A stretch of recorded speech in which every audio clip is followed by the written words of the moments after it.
We really want to find the underlying truth with the Tesla story, and ultimately these numbers are not good in the near term. I think that 2019 is going to be a rough year for Tesla. I think these numbers indicate that.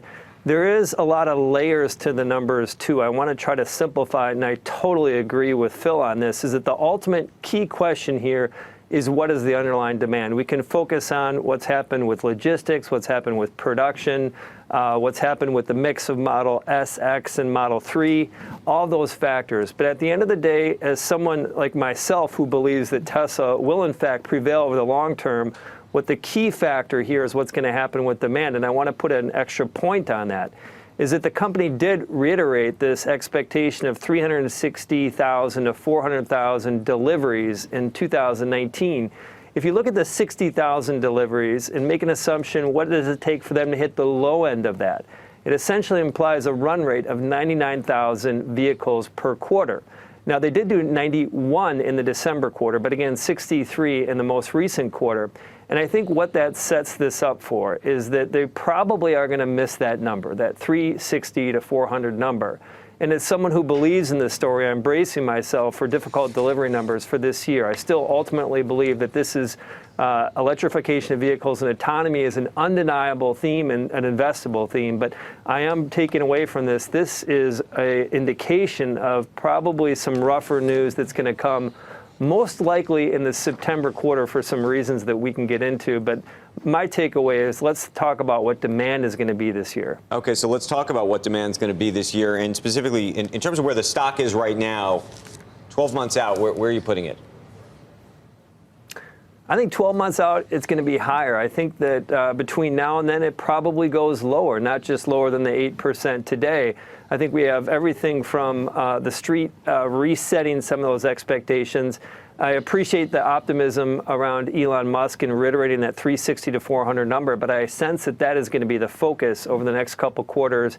And anxiety, keep in mind that this federal tax credit steps down from, call it, $3,800 to about half of that in the July, September right? quarter. So we're going to continue.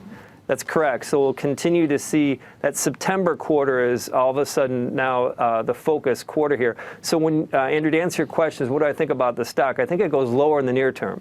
I think it goes lower than the down 8% today. But ultimately, I think that the opportunity here is significant beyond what this near-term noise would lead us to believe. Is there a catalyst? What do you think is going to gin up demand, if you will? Obviously, we had this backlog of demand, and now we all of a sudden have a demand question. Well, it used to be a production question. Right. The catalyst is pretty straightforward, is that cars should simply be electric. There's no reason why they should be gas. And obviously, that's a big market. Call it 90 million vehicles. We're talking about 63,000 here.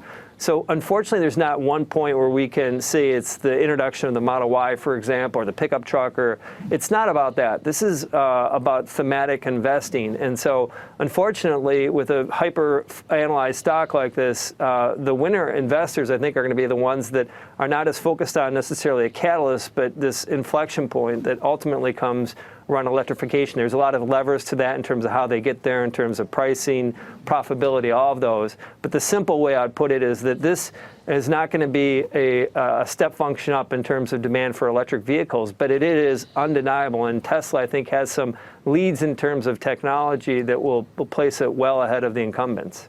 Hey, Gene, this is Phil LeBeau. Do you get a sense that Elon Musk and his team at Tesla truly understand what the underlying demand is?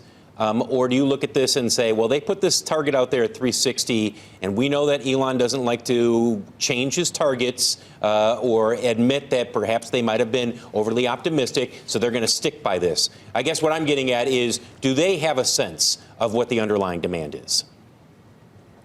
So I've not talked to them, but I strongly believe they don't know what the underlying demand is. Now, that sounds very negative, but I think that that's the reality of how a lot of companies operate. I think sometimes we put their visibility on a pedestal. And it's one thing to manage iPhone inventory with different carriers. It's something else to manage what is a shift in terms of how people are buying cars. And keep in mind, when you think about the demand equation, the layer of calculus that they're dealing with here is that they had a product that was announced that had 2 years of pent-up demand with the Model 3. They had the launch of it in Europe and China. So all the indications that they're getting on orders here, it's really difficult to try to see what the baseline demand is. I absolutely agree with you, is that they wanted to keep a brave face on today, and that's why they kept that 360 to 400 number. And again, I just want to emphasize that I think this company is going to turn out on in a great place longer term, but I think 2019 is going to be a tough year. Gene, two very quick questions. One, the design of the flagship vehicle has not changed.